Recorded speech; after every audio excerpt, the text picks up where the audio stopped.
As the Water Laps My Feet by Rogue Alice 91. Read by Kaiinbed.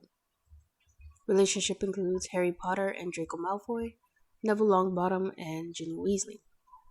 Additional tags include 8th year fic, a bit of angst, and post-battle. Summary. The trio are back for their 8th year, as is Draco Malfoy. When Harry decides to go for a walk around the castle, he meets his old rival and things begin to change. The castle was different, changed, and scarred. That was the first thing Harry noticed amidst the chatter of the returning students and excited first years. The Golden Trio, as they were known, was, like the rest of the survivors who came back, more subdued. Change had come to them in different forms. Harry had embraced his secret Slytherin side after the battle in order to hide from and deflect the salivating press, and, more recently, to avoid Mrs. Weasley's crowing about him marrying Ginny. That would have worked out fine, save for the fact he was gay and had no interest in Ginny, who he knew had her eyes on Neville. After months of Mrs. Weasley's hints and blatant shoving them at each other, Harry sought the refuge of Grimmauld Place. It was there that he really came to terms with the deaths of those he cared for most, and it was in that house that he met Draco Malfoy for the first time since his family fled post-battle.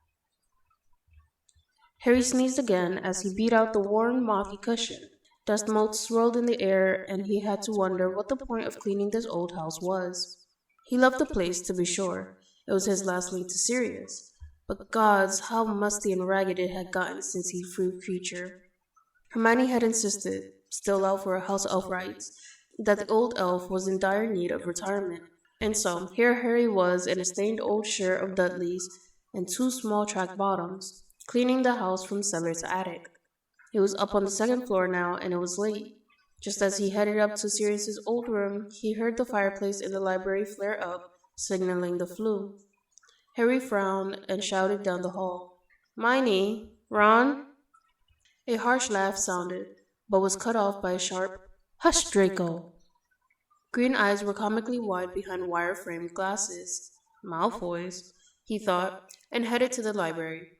The door creaked when he opened it, and he winced internally. There, before the orange flicker of the fire, was Narcissa Malfoy, brushing soot from the hem of a well-worn green gown. Malfoy, Draco, a voice whispered in Harry's head, stood tall and proud beside her in a black suit. Harry blinked and tugged at the hem of his shirt. "Sorry to be rude, but what are you doing in my house?" He tried to keep his tone polite. After all, Mrs. Weasley had every right as a black heir to be here too. Malfoy scowled and made to say something, but his mother stopped him with a light touch on his shoulder. "As you can see, Mr. Potter, we are not your Gryffindor friends. As to what we are doing here, that is a matter that does not truly concern you."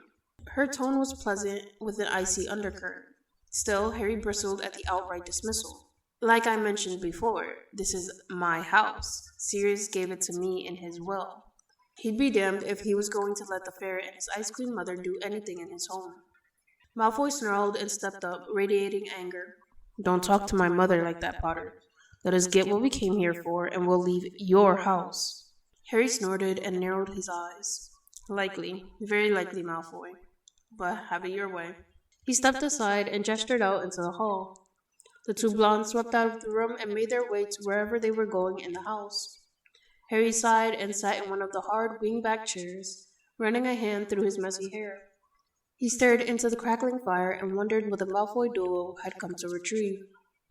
It could be any number of things, a family heirloom, or even a book on dark magic. Kreacher had hid the most antique books when they had cleaned the place in Harry's 5th year. That sent a pang of longing through him, and wished he'd stashed some Ogdens here too, like he had in Sirius's bedroom. Harry was so wrapped up in his memories of his godfather that he didn't hear his guess return until Mrs. Malfoy cleared her throat. Harry jumped up and whirled around. "Found what you needed then, yeah?" he asked, wishing again for something to quell the embarrassment and sadness in his gut. Malfoy gave a tight nod and stepped into the flames. A whisper of "Malfoy Manor," and he was gone. Narcissa gave Harry a tiny upturn of the lips he supposed was a smile. "Yes, we did indeed. Thank you, Mr. Potter."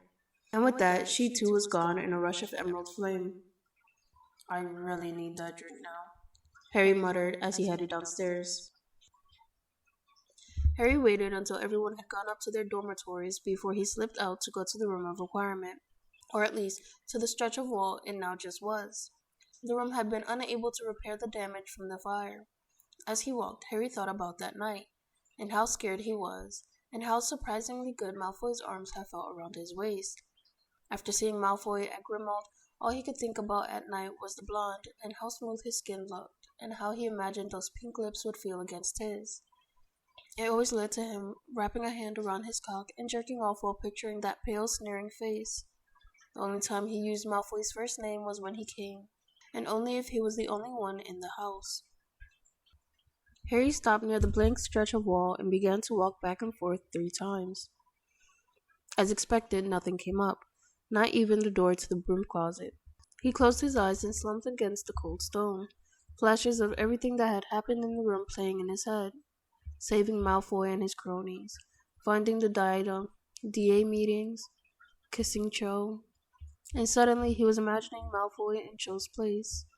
Harry jerked away from the wall just as a quiet, drawling voice broke the silence. "What are you doing now, Potter? Reliving the glory days?" Malfoy's tone this time held no mocking, only a wistful sort of sadness. Harry's heart twisted in his chest as he remembered Malfoy had lost his friend in the room, Crabbe. He shook his head and turned to the Slytherin. "I just couldn't sleep. Didn't want to." He trailed off and ran a hand through his hair. Malfoy raised an eyebrow. "Didn't want to what?" Harry wondered what the blonde was playing at. Where was the taunting and the name-calling? Still, he felt he owed an explanation to Malfoy for something anyway. "I came down here to get away from the people. The noisy people in the common room. The ones who want to congratulate me, or even worse, scream at me for some death I'm apparently responsible for. Hermione wants to talk about everything. Ron is pissed I'm not dating his sister. And Ginny is too busy eyeing Neville to talk." It spewed out of him like a river of words, and he ducked his head at the end. Malfoy was quiet for a second. "Can't say I blame you, Potter. I get the accusations. My whole house is making death threats against me, and you, of course. Except for Blaise, that is. He's always been neutral." Harry looked up in surprise. Was hell going to freeze? Should he look out the window in Gryffindor Tower to see if pigs were flying? "So, look, I'm sorry about earlier in the summer, when you came to my house. I didn't expect it. I should have remembered your mother was Sirius's cousin." His apology sounded lame, even to him. But Malfoy just nodded briskly. "I was out of line as well. I was angry at my circumstances. I've learned to adjust." Now Harry was interested. "Circumstances?" he asked, hoping he would get an answer. "Yes, my father has gone from wealthy to disgraced in Wizarding Society. My father's in Azkaban, you know. Your testimony was the only thing that saved my mother and I from it, too." He let the unspoken thank you hang in the air. Harry didn't know what to say. Then it came to him, and he stepped up, holding out his hand. "Hello, I'm Harry Potter. Just Harry, mind you. None of this chosen one business." The corners of Malfoy's mouth flitted up in a ghost of a smile. He took Harry's hand and shook it. "Hi, I'm Draco Malfoy. You can just call me Draco." The two gripped each other's hands before slowly letting go. Harry was loath to give up the small bit of contact he had with the object of his affections, but did so anyway. Rubbing the back of his neck, he started to say something when Draco cut him off. "Well, good night, Harry. Get some sleep, alright? And don't let Granger and Weasel get to you." With that, the blonde was off, heading back to his dorm. Harry stood there dazed. Did that really just happen? Shaking his head, he began to walk back to Gryffindor Tower. As soon as he entered the common room, Hermione pounced on him, demanding to know where he was. Harry finally just snapped and glared at the bushy-haired girl. "Okay, listen, Hermione. You are not my mother." The look on her face made him regret it only slightly, but he just headed up to bed and tried not to think of Draco. Over the next few weeks, Harry met up with Draco in the corridor of the room. They talked about everything, classes and friends, but never really touched on the war. He did learn that Snape was Draco's godfather and a longtime friend of Lucius Malfoy's. After some time, he told Draco about Snape's memories and how much the man had loved Harry's mother. Draco nodded at this. He had a small picture of a redhead on his mantle. I didn't know it was your mother until now. Harry raised an eyebrow at that in surprise. Well, I didn't know that, but I guess it makes sense. He chuckled quietly. So, what does Snape's rooms look like? Ron and I thought they might just be a different version of his office or classroom. Plenty of creepy things in jars. I can tell you that was not true, the mouth with air said, and looked to be in thought at Harry's question. Uncle Severus's rooms were cozy, in a completely understated way. The sofa and wingback chair were both black and actually comfortable. He had a long, deep green rug with swirling patterns and muted silver on the floor. A dark mahogany table, rectangle shaped, was on a part of the rug. Harry could picture it, could see Draco spending weekends and long afternoons before the fire with Snape. Was there any other pictures of my mother? He had a sudden desire to gain as much insight into his mother and Snape's friendship as possible. A part of him knew it was because he knew so little about her. Another part had an odd need to get closer to Draco, and talking about his godfather seemed to work. Draco barely tilted his head to the side, something Harry noticed he did before giving an answer to a difficult question. I think there might have been something related to her in his bedroom. Once, when I stayed the weekend, he went into his room and accidentally left the door open a bit. I saw him open the bottom drawer of his nightstand with a spell and get a dark wood box with small lilies carved into the front corners. I didn't see what was in the box. Harry wasn't too surprised. After viewing the man's memories in the lull of the battle, he knew just how much Lily Potter had meant to his professor. So, he trailed off, feeling stupid for not having anything to say back. Harry's gaze landed on Draco's lips, and for a moment he imagined how they would feel on his. Draco's next words brought him back down, though. Want to go to the lake? I think we've been inside too long. Something about that offer made Harry feel like a girl with a secret boyfriend. Don't be daft.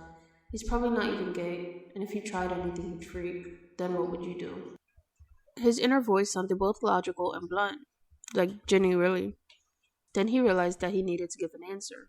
Sure, Harry stuttered out, and felt the tips of his ears heat up. Draco just raised a blond brow and began to walk to the entrance hall. Harry gave a look to the stretch of wall and followed him. Thankfully, the grounds around the lake were deserted. Despite the shaky alliances formed between the snakes and lions, Harry knew both houses would be suspicious of their leaders talking. Harry stopped when Draco did to sit down on the grass.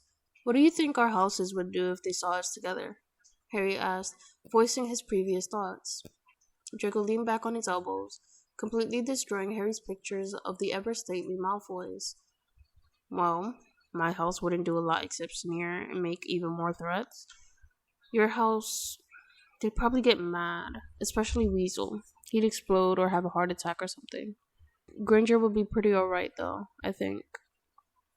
Harry had to give Draco points for knowing his best friend so well. Of course, that came with the two of them being enemies for all of 7 years. Yeah, Hermione would be logical, and wonder if I'd finally wised up and given House Unity a try. Better late than never, as the saying goes. He frowned. Ron, at first he would be his normal fly-off-the-broom-handle self, but I would hope, after everything that's happened, he'd calm down and think some. Why were you planning on standing in the middle of the Great Hall and shouting, I like Harry Potter? Harry joked. No, that would, to everyone else, signal the end of the world. I just figured that eventually people would figure it out, but I wanted to know if you felt the same as me. Draco answered, a small quirk to his lips. Harry's heart gave a lurch at the words, felt the same as me, and he almost replied, yeah, I like you too, but didn't. Oh, alright, that makes sense. He internally cringed at his reply, and for the second time that day, watched Draco's mouth. The Gryffindor part of him wanted to lean forward and kiss the pale blonde, who looked so haunted still. His released Slytherin side, however, felt Harry needed to play it less obvious. Harry opted for a compromise. Still looking at Draco, he moved until he was right next to the other boy. Draco blinked but stayed silent, wanting to see what his friend would do. Harry brushed his shoulder against Draco's, trying to ignore the low spark he felt. The blonde's gray eyes locked with his green, and he saw the tangle of emotions mirrored back at him. It was an invitation for something, Both knew that much. What that something was, they wanted to find out. Harry exhaled slowly and gathered his infamous courage, or as Snape called it, recklessness, like his invisibility cloak. Leaning forward, he pressed his lips to Draco's. I was right. His lips are soft, Harry thought as he waited for the rejection. It came as a shock when, instead of pulling away, Draco kissed back, lips molding to Harry's with almost a frenzy. The brunette wizard parted his lips, allowing better access to his mouth. As Draco's tongue explored every inch of Harry's mouth, his hand found its way into the messy black hair. Harry, in response, slipped a hand into soft blonde locks, really glad Draco stopped using gel around third year. Ironically, that was about the time Harry realized he was gay. Of course, he kissed Cho to keep up appearances. Really, she had initiated the kiss, and Ginny, sixth year, for the same reason. This kiss with Draco, his once worst enemy, now friend, was 1,000 times different than any others he's had. It was warm and languid, not a hurried peck or a tearful kiss. At the same time, there was desperation in it. Like one or both of them had been holding back for ages, and now couldn't get enough. Finally, Harry had to pull away to get some much-needed air, lips slightly swollen from the kiss. The silence wasn't really oppressive. It was more like something had been unlocked and slid into place between them. Harry leaned tentatively against Draco and almost started when he felt an arm wrap around his shoulders.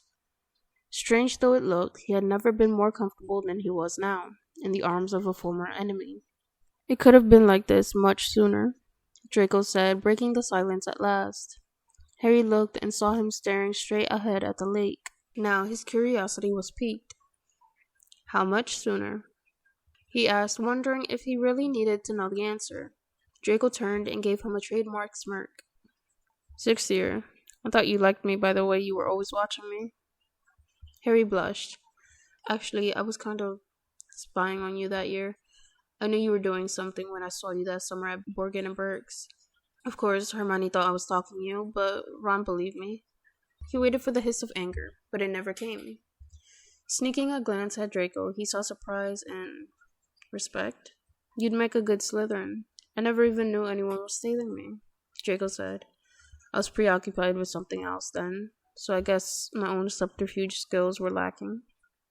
Harry winced as he knew what that something else had been. I was there when you tried to kill Dumbledore. He and I were on a mission for something to help defeat Voldemort, and he knew that would happen. He blurted out, and his eyes flicked down to his hands. What? How? Where were you? I didn't see you. Draco objected, arrogance creeping into his tone. Harry laughed. Exactly. You didn't see me. I was under my invisibility cloak, and Dumbledore put me under a body bind so I couldn't have moved if I wanted to. Draco was quiet for a few minutes, and Harry could almost hear the whir of his mental cogs. Finally, he said, So you saw everything. Well, I guess we are even. I mean, I had to see your swollen face in my house when you and the other two were caught. He gave a bark of laughter, and Harry knew they'd be alright. It had taken everyone some time to get used to the fact that Harry Potter and Draco Malfoy, bitter enemies, were friends. The cherry on top of the twisted sundae was that after a couple months of secrecy, they came out, not just as gay, but as a couple. Sure, Harry was raked over the coals by both his friends and most of his house, and yes, Draco got threats and chilling looks from his fellow snakes. But after they were seen at their spot by the lake one day, everyone finally realized that Harry and Draco were just trying, like they were, to find happiness after such a brutal time in their world. Harry himself realized that Dumbledore had been right when he said the greatest power he possessed was the most powerful of all emotions. Love. And if that love was directed toward Draco Malfoy, well, that was an added bonus. You have just finished listening to As the Water Laps My Feet by Rogue Alice 91. If you enjoyed the story, please leave them some feedback on archiveofourown.org/work/891280. And if you enjoyed my reading of the story, you can find me on Twitter at twitter.com/Kaiinbed. I apologize if I sound weird. I am currently sick, so if you would like to send in some requests of a fic or a series, you can send them in the comments or on Twitter. You can DM me or tag me in retweet with any requests. I am willing to do different fandoms. I just haven't found any specific ones that I wanted to do. So that's why it's mainly Harry Potter and My Hero Academia. But yeah,